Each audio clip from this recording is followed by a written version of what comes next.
The Hamilton testing lab has found an innovative way to speed up the process of COVID tests. A new device was created for when removing the swab from the test tube. Jason Gaidola joins us live tonight with more. Jason? That's right, Phil. The lab says last fall they were running out of the product that they used to use because of a global supply crunch. So they turned to local manufacturers to help out with the issue and in turn created something better.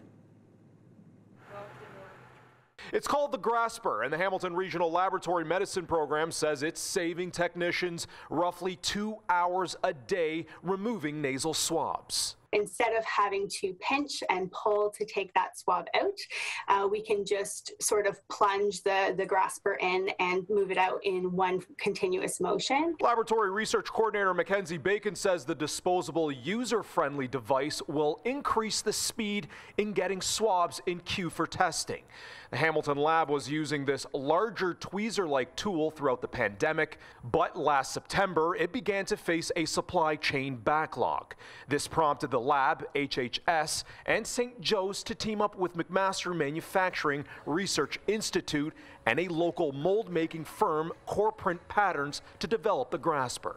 So it started from a 3D printed concept, and then that led to the production of a mold. And so through that mold, they're able to pour a plastic essentially into that mold. The lab says it secured 3 months worth of the locally made product and is currently processing 3,400 tests daily with them amid a surge of Omicron cases. Still a fair bit of tests and backlog. There's still a fair bit of front-end processing that happens. There's administration that happens. CEO of the Medical Laboratory Professionals Association of Ontario, Michelle Hode, says innovations like the Grasper offer a small boost to workers, but lab staff shortages still need to be addressed.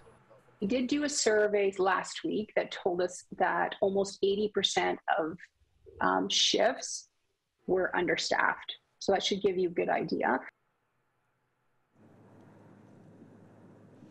Hode added that because of the limited testing, they expect the workers to see some temporary relief in about a week or so. Now, as for the Grasper, HHS tells us that there is enough supply just in time for the mold-making firm to lock in more plastic stock. The lab tells us that they intend to stick with the device from now on.